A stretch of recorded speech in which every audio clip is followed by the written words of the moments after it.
오늘부터는 이제 또 4번에 걸쳐가지고 이제 나다나엘 기억자 끝나기 때문에 니은자 와가지고 나다나엘에 대한 말씀.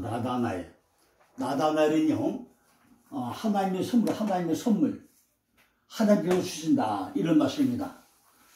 우리가 지금까지 기억자로 시작해서 게하시 환상의 골짜기 내 안에 게하시 내 안에 환상의 골짜기 들어있죠. 게하시를 통해서 4번 정도 말씀을 들었고 게하시 그 다음에 뭐였죠? 고넬료에 대한 말씀을 듣고 고넬료 가이사랴에 고넬료라는 사람이 있다. 고넬료에 대한 말씀을 들었고요. 복음이 유대인에게서 바로 이방인으로 넘어가는 이런 관계 고넬료에 대한 말씀 들었고 고넬료가 그 다음 뭐였죠? 골리앗 내 안에 골리앗과 다윗이 싸움하는 내용이 됐고 이제 기억자가 끝나고 나서 어디까지 뭐였죠? 글로바에 시작하는 말씀이다. 글로바 엔마로라는 주제자 중에 글로바에 대한 말씀을 들었고 오늘부터 이제 니은자로 넘어가서 나다나엘은 하나님의 선물 여기에 대한 말씀을 들어야 합니다. 그런데 나다나엘은 요한복음에 나오죠. 요한복음에 나오는데 오늘 이 말씀을 하기 전에 제가 사복음서에 대한 얘기를 좀 간략하게 먼저 설명을 드리고 가려고 합니다. 왜냐면요 제가 세미나를 쭉 하다 보니까 많은 목회자들 가운데요 사복음서를 정확하게 이해하는 분이 많지 않더라고요. 전부 다 아는 것 같은데 실제 물어보면 잘 몰라요. 그러니까 성도들에게 사복음서 비교를 정확하게 설명할 수 있는 분이 그렇게 흔치 않더라는 거죠. 그러니까 왜냐면 신학교에서 신학은 같이 하는데 성경은 잘 안 같이잖아요. 그러니까 필드에 나와가지고 목회하면서 복음서 말씀을 전하다 보니까 마태, 마가, 누가, 요한 이걸 전하다 보니까 정확하게 모르겠더라고요. 그래서 그 부분에 대해서 짤막하게나마 제가 도표를 만들어가지고 설명을 드리고자 합니다. 제가 숱하게 말씀드렸다시피 저는 도표 만드는 선수입니다. 도표 몇 개 만들어놨다고요?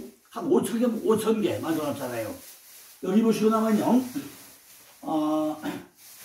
하나님이 제자 선택을 하는데 맨 먼저 뭐죠? 마태복음 4장 18절로 20절 보고 나면요 베드로와 야고보를 어떻게 선택했는가? 예수님이 제자 선택 베드로와 야고보는 금을 던지는 사역. 베드로와 안드레는 그물을 던질 때 불러냈습니다. 그리고 야고보와 요한은 밖에서 뭐죠? 그물을 기울 때, 그물을 깃고 있는 사역을 할 때 불러냈어요. 그러니까 다시 말씀드리면 베드로와 안드레는 그물 던지는 사역이고 야고보와 요한은 그물 깃는 사역입니다. 자, 그러면 그물을 던지는 사역과 그물을 찢어진 거를 깃는 사역이 어떻게 다른가? 이걸 목사님들은요 마태복음 4장에서 정확하게 이해를 해보시기 바랍니다. 우리가 이미 아는 대로 복음서 4권이죠. 마태, 마가, 누가, 요한 4권이 있습니다. 이걸 우리는 마태는 뭐죠? 마타이죠. 이게 하나님의 선물이에요. 지금 뭐라고요? 나다나엘이 하나님의 선물이었잖아요. 그런데 마태복음 마타이가 하나님의 선물이라고요. 마가복음은 마르코스, 요한은 은혜로우시다 이런 뜻입니다. 누가복음은 루카스, 빛나다. 요한복음은 요하나, 여호와께서 살아가신 자 이런 뜻입니다.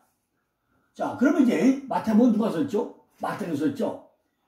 누가 썼죠? 마태는 예수님에게 직접 경험한 예수를 쓴 것이 마태복음입니다. 누가? 마태가. 마가복음은 누가 썼죠? 마가 썼죠. 베드로에게 들어가지고 쓴 것이 마가복음이에요. 누가복음은 바울에게 들어 쓴 것이 누가복음이죠.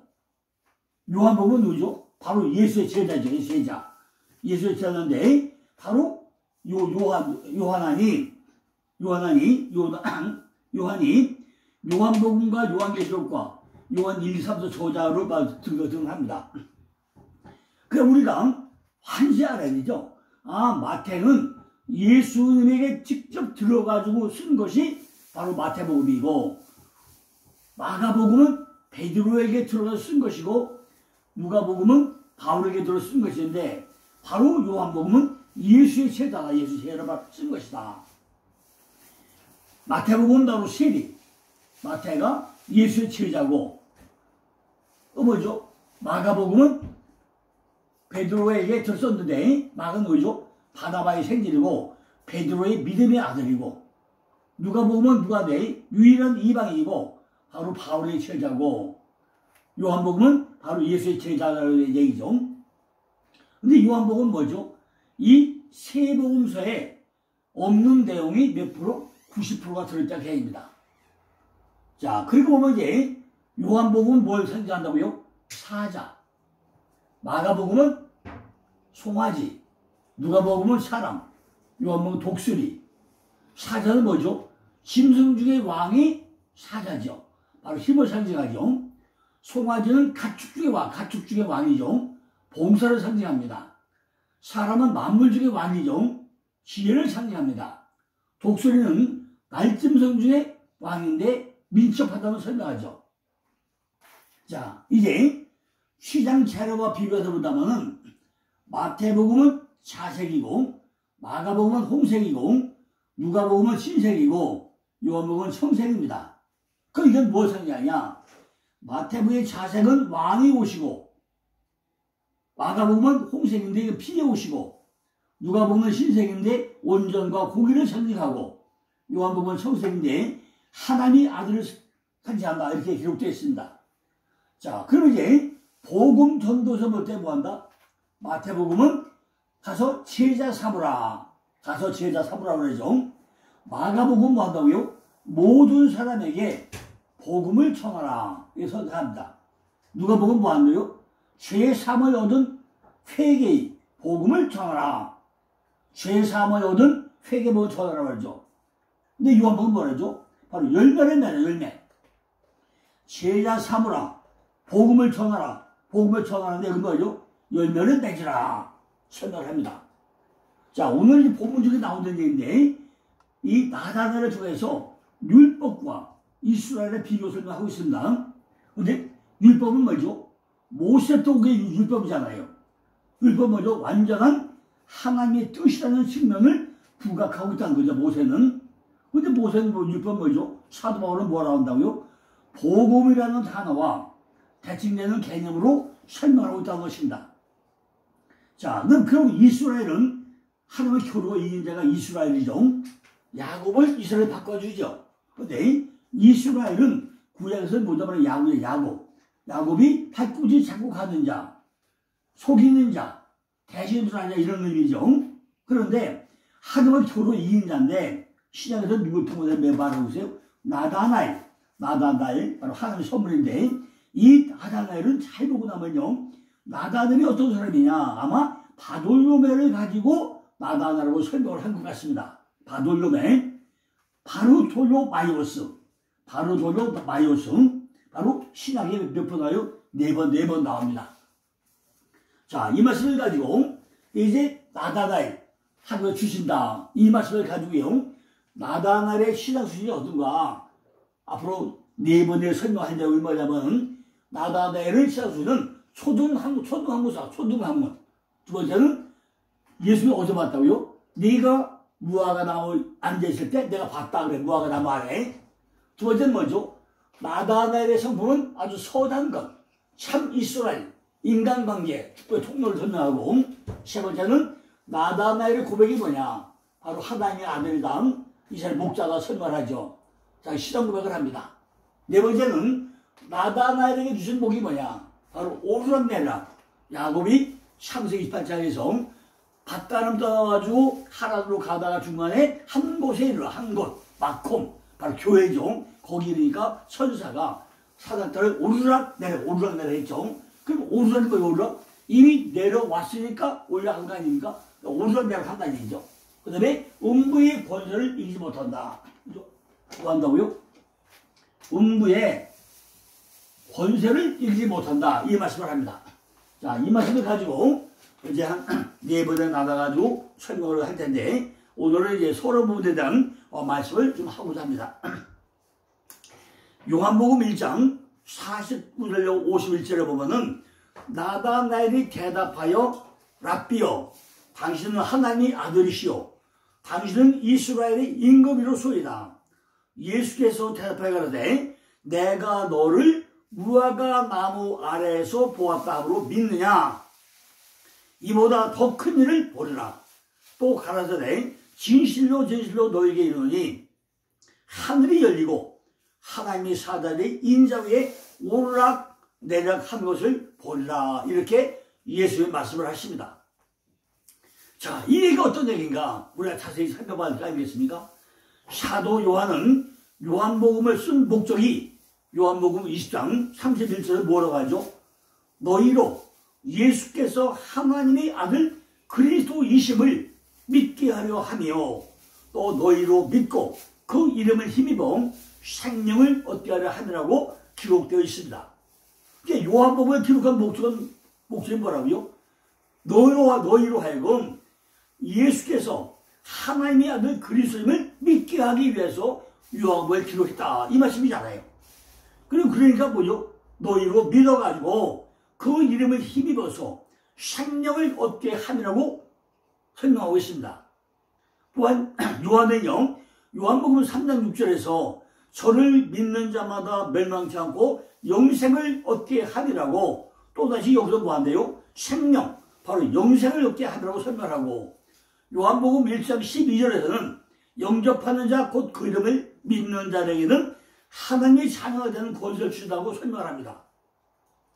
예수 그리스도께서 이 땅에 오신 사건은 실로 하나님이 자기 백성을 방문하신 사건이고 곧 뭐죠? 임마누엘 우리와 함께 하신다. 내가 너와 함께 한다. 임마누엘 우리와 함께 하시는 하나님 임마누엘 하시는 목적이 있다는 거죠. 시공을 초월하는 영원자가 시공을 제한을 받는 피조물의 형태로 오신 성육신 사건은 기적 중의 기적이라고 아니할 수 없다는 거죠. 완전히 기적 중의 기적이죠. 그러면 왜 하나님이 사람으로 이 땅에 오셨느냐는 거죠. 우리가 그걸 이해해야 될 거 아닙니까? 그것은요 첫사람 아담으로 말미암아 어그러진 모든 질서를 온전히 회복하고자 하는 데 목적이 있다는 것입니다. 인간의 첫 번째 대표자로 누가 등장하죠? 바로 아담이 등장했잖아요. 그런데 그 어그러진 질서를 회복하기 위해 가지고 두 번째 대표자도 뭐가요? 사람으로 와야만이 하기 때문에 하나님의 아들인 예수를 사람으로 이 땅에 보내셨다는 것입니다. 그러나 우리는 요한복음을 통해서 예수님이 처음으로 제자와의 만남을 볼 수 있다는 건데 그 어떤 내용이냐는 거죠. 공생의 첫 주간 중 사흘째 되는 날 바로 이 이야기로 주의 길을 예비하는 대로 심리의 요한이 주셨던 영적 통찰력과 자신이 아끼는 제자들을 주저없이 예수께 인기하는 겸손함도 우리가 인상적으로 볼 수 있다는 것입니다. 오늘 말씀은요 그리스도의 공생의 첫 주간 중에 넷째 날에 빌립과 나다나엘이 부름받은 사례에 관한 말씀입니다. 제가 지금 예수 제자 중에 뭐예요? 베드로와 안드레, 야고보와 요한 이 네 명의 선택한 방법에 대해서 설명을 이미 하지 않았습니까? 그물을 던지는 시간과 그물을 깁는 시간을 했는데 오늘 뭐 한다고요? 지금 빌립과 나다나엘을 부르고 있다는 거죠. 제자로 삼기 위해서 지금 예수를 만나고 있다는 것입니다. 빌립은 안드레처럼 요한이나 베드로에 의해 가지고 그리스도에게 인도된 것이 아니라는 것입니다. 그리스도의 직접적 부름을 받았다는 거예요. 빌립은요 예수가 먼저 발견돼서 불러냈다는 것입니다. 마찬가지로 우리들이 찾기 전에 먼저 그리스도는 우리들을 찾아오셨다는 것입니다. 내가 예수를 선택한 게 아니라 예수님이 우리를 직접 찾아왔다는 얘기 아닙니까?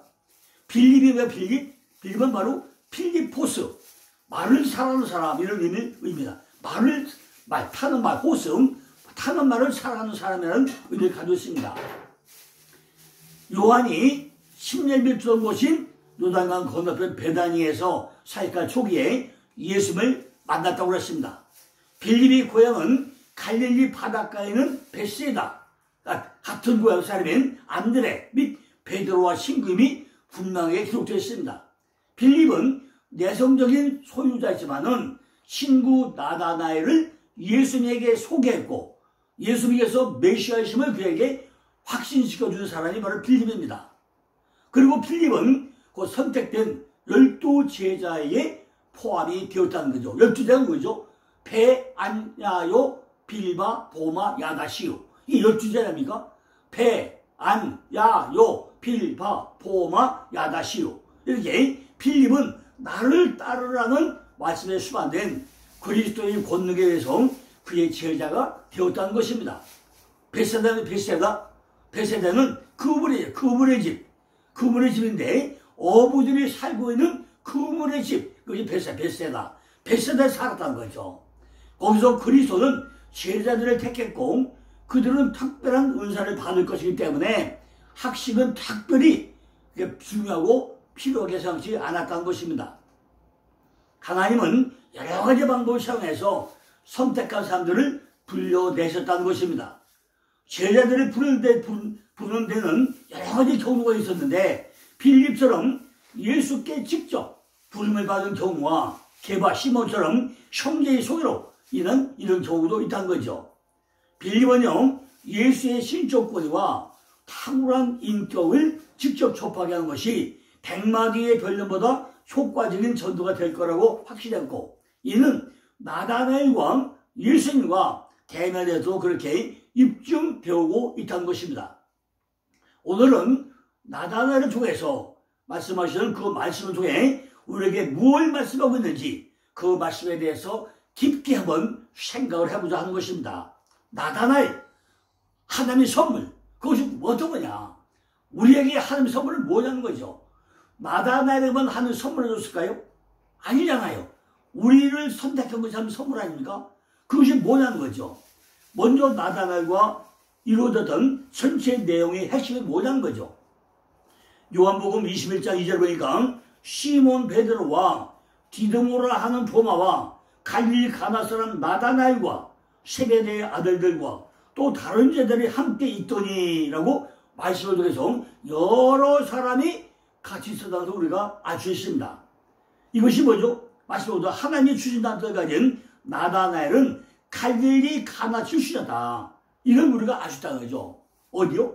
나다나엘은 갈릴리 가나 출신이었다는 걸 우리가 알 수 있다는 것입니다. 그죠?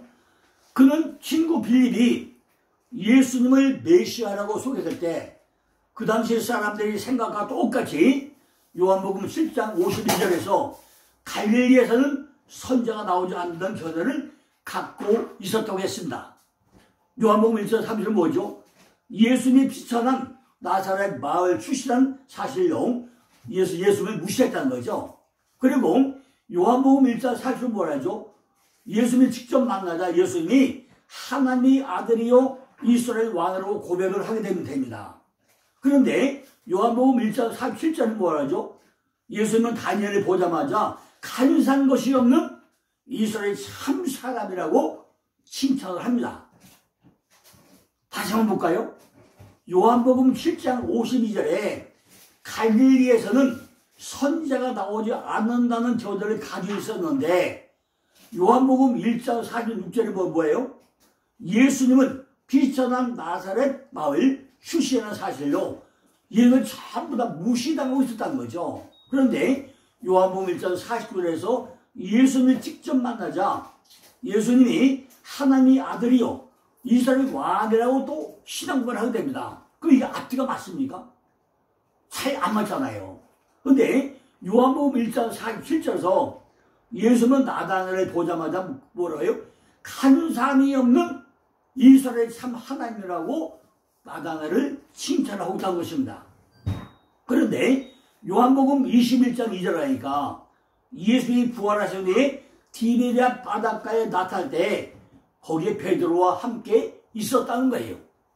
나다나엘은 예수의 12제자 가운데 한 명인 아마 바돌로메가 나다나엘이 아닌가 하나님도 주신다. 그 뜻을 보고 나면은 아마 바돌로메가 아마 나다나엘이다. 이렇게 우리가 단정해 볼 수 있을 것 같습니다. 자, 그러면 나다나엘의 신학의 수준이 어떤 수준이냐. 지금 나다나엘 뜻이 하나님께서 주신다는 뜻이잖아요. 우리가 처음부터 믿음이 좋아졌습니까? 아니잖아요. 나타는 주신다. 엘은 하나님이에요. 나다나엘의 나타는 주신다. 엘은 하나님. 그러니까 하나님이 주신다. 이런 뜻을 가지고 있습니다. 왜 하나님을 주시자는 거죠? 나다나엘이 특별해서 하나님 뭐 주실까요? 하나님 뭘 주다는 얘기죠? 요한복음 1장 43절로 48절 보면 우리가 정확히 설명할 수 있습니다.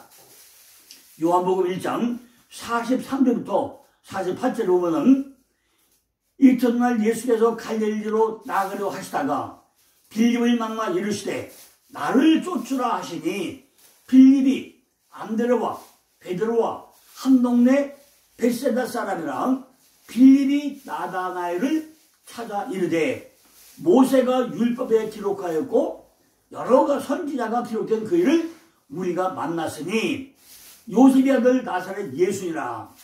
나다나엘이 가로되 나사렛에서 무슨 선한 것이 날 수 있느냐. 빌립이 가로되 와보라 하시니 예수께서 나다나엘이 거기까지 오시는 것을 보시고 그를 가리켜 가로되 와보라 이는 참 이스라엘 사람이라. 그 속에 간사한 것이 없도다. 나다나엘이 가로되 어떻게 나를 아시나이까. 예수께서 대답하여 가로되 빌립이 너를 부르기 전에 내가 무화과나무 아래 있을 때 내가 보았다. 이렇게 설명을 합니다. 자, 이 내용을요 요한복음 1장 43절로 48절을 제가 읽어드리기보다는 목사님들이요 직접 성경 찾아가지고 밑줄짝 해가면서 다시 한번 완벽하게 점검을 해보시기 바랍니다. 왜? 그죠? 안드레와 빌립과 안드레와 어떤 관계인지, 베드로와 어떤 관계인지, 왜? 요셉의 아들 나사렛 예수가 하는지, 그죠? 거기다 또 나다나엘이 뭐라고 하는지, 그죠? 예수님이 뭐라고 하는지 정확히 설명되어 있지 않습니까? 49절 51절 보니까 나다나엘이 대답하여 가로되 랍비여 당신은 하나님의 아들이시오 당신은 이스라엘의 임금으로서이다. 그죠? 뭐라 그래요? 아니 금방 예수 만나자마자 무슨 얘기예요? 아니 나사렛에서 무슨 선한 것이 날 수 있어. 그게 나다나엘이 한 얘기 아닙니까? 그죠? 아니 사람 무시한 거 아니에요? 나사렛에서 무슨 선한 것이 날 수 있냐고 그러는데 예수께서 뭐라 하죠? 야 이는 참 이스라엘 사람이라 그 속에 간사한 것이 없다. 이렇게 칭찬하면서 나를 물어봐요. 나를 어떻게 합니까? 물어보니까 야 빌립이 널 부르기 전에 내가 무화과나무 아래에서 내가 미리 봤어. 그죠? 이런 얘기가 어떻게 우리가 쉬운 얘기입니까? 랍비여 당신은 하나님의 아들이시오 당신은 이스라엘의 임금으로서이다. 이게 시선 구별을 합니다. 그리고 말도 뭐하죠? 하늘이 열리고 하나님의 하늘의 사자들이 인정에 올라가서 또 보리라. 야 얼마나 신나는 이야기입니까? 첫 번째로 우리는 나다나엘의 신앙자들을 아시겠다는 거죠. 왜 하나님께서 나다나엘의 이름에 하나님께서 주신다는 이름을 붙여줬겠냐는 거죠. 그는 첫째 뭐죠? 그의 믿음이 초등학문 수준이었다는 거죠. 45절 보니까 빌립이 나다나엘을 찾아와 이르되 모세가 율법에 기록하였고 여러 선지자가 기록한 그 일을 우리가 만났으니 요셉의 아들 나사렛 예수라고 설명해요. 이 말씀은요 지금 빌립이 나다나엘을 찾아와서 말하고 있는 거잖아요. 나다나엘의 신앙 수준은 율법에 매어있는 초등학문 수준이었다는 것입니다. 빌립은 비록 그리스도가 처음 사귀지만 나다나엘을 인도하려고 했다는 거죠. 사도행전 20장 35절 보니까 우리가 선한 일을 할 수 있는 최선의 기회가 주어질 때는 주는 것이 받는 것보다 더 복이 있다. 이렇게 설명합니다. 우리도 이 그리스도의 말씀을 기억하면서 다른 사람들에게 선을 행할 수 있는 기회를 찾아내야 한다는 것입니다. 빌립이 나다나엘을 찾아 이르되 모세가 율법에 기록하였고 여러 선지자가 기록한 그 일을 만났다고 지금 예수를 소개를 하고 있습니다. 누구에게? 나다나엘에게. 빌립이 구약성서를 잘 잘 알고 있어가지고 복음의 빛을 받아들 수 있는 마음의 준비가 되어 있었고, 그래서 더 쉽게 이해할 수 있었다는 거죠. 그러니까 빌립은 뭐죠? 구약을 많이 알고 있었던 것 같아요. 그죠? 그러니까 모세의 예언자들이 기록했던 글을 더 쉽게 이해할 수 있었다는 거죠. 그러다 빌립이 여기서 한 가지 실수를 하게 됩니다. 그는 그리스도를 뭐라고 해요? 나사렛 예수 그리스도라고 설명을 합니다. 나사렛 예수 그리스도. 그런데 우리가요, 착각을 하죠. 많은 목사님들이 나사렛 예수 그리스도, 주 예수 그리스도, 이걸 분간을 못해요. 어느 때 나사렛 예수 그리스도라고 하는지, 어느 때 주 예수 그리스도라고 하는지, 이걸 분간을 못하는 목사님들이 제가 볼 때는 한 90% 되는 것 같아요. 이걸 확실하게 분간해야 됩니다. 하나님이 사람으로 왔다고 설명할 때는 나사렛 예수 그리스도 설명을 합니다. 그죠? 그리고 나중에 예수가 와서 부활돼서 올라갔다가 다시 올 때는 뭐예요? 반드시 주 예수가 완전히 달라요. 내용들이. 그런데 지금 뭐죠? 지금 빌립이 뭘 한다고요? 잘못 설명했을까요? 그리스도를 뭐라고 한다고요? 이분은 나사렛 예수라 이렇게 설명합니다. 그러나 실상 그는 베들레헴 출신이었잖아요. 그 요셉이 아들이라고 했잖아요. 그것은요, 그들이 찾기 전에 그리스도가 먼저 그들을 찾았기 때문에 이분은 예수 그리스도로 설명해야 맞는 거 아니에요? 근데 어떻게 나사렛 예수로 설명하냐는 거죠. 이것은요, 그들이 찾기 전에 그리스도가 먼저 그를 찾았기 때문에 하는 거죠. 우리들도 지금 너무나 많은 사람들이 이런 수준을 벗어나지 못하고 신앙생활만 하고 있다는 것입니다. 어떤 사람들이요? 나사렛 예수가 뭔지, 그리스도 예수가 뭔지 모르면서 그냥 초등학교 순대에서 우리가 신앙생활을 하고 있는 사람이 너무 많다는 거예요.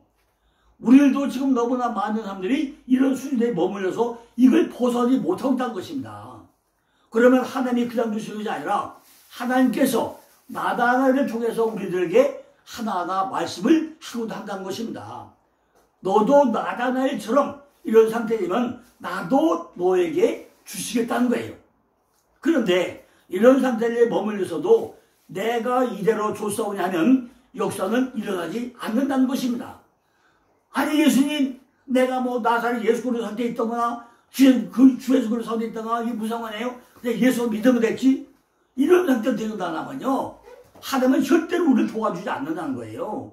그죠? 우리가 율법의 상태인지 복음의 상태인지 정확히 알아야 되는데, 내가 율법의 상태, 초등학교 상태만 머물고 있다면 말씀이 열리지 않는다는 것입니다. 이것이 율법에 갇혀있는 초등학교 수준이라는 거죠.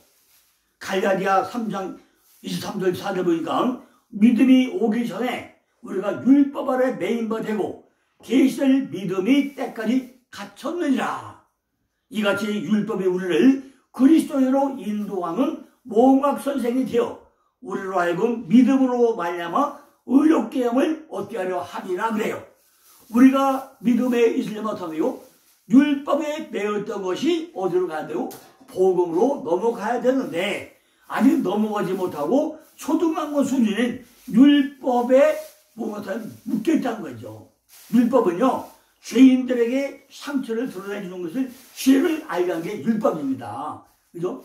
그러나 상처를 치러줄 수 없다는 거죠. 율법은 그들이 죄 있음을 보여준다는 것입니다. 이것은 율법이 희생과 순결의 제사를 정한 사실을 보고도 알 수 있다는 거죠. 그러나 그것은요, 죄를 없이 하기는 불충분하다는 것입니다.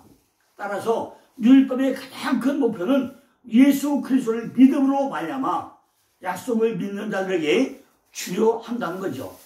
곧 그들이 죄를 깨닫게 하고 율법이 그들을 위한 의로 성취하는데 불충분함을 알게 함으로 인해서 그리스도를 믿도록 설득시키고 또한 약속의 혜택을 획득하기 위한 것이 율법이야. 율법은요, 사람들을 그리스도로 인도하는 몽학 선생의 임무를 수행하기 위해서 주어진 말씀이라는 것입니다. 율법이란 뭐죠? 십계명과 유대인들이 구약시대에 지켜오던 신앙적 규범이 아닌가요?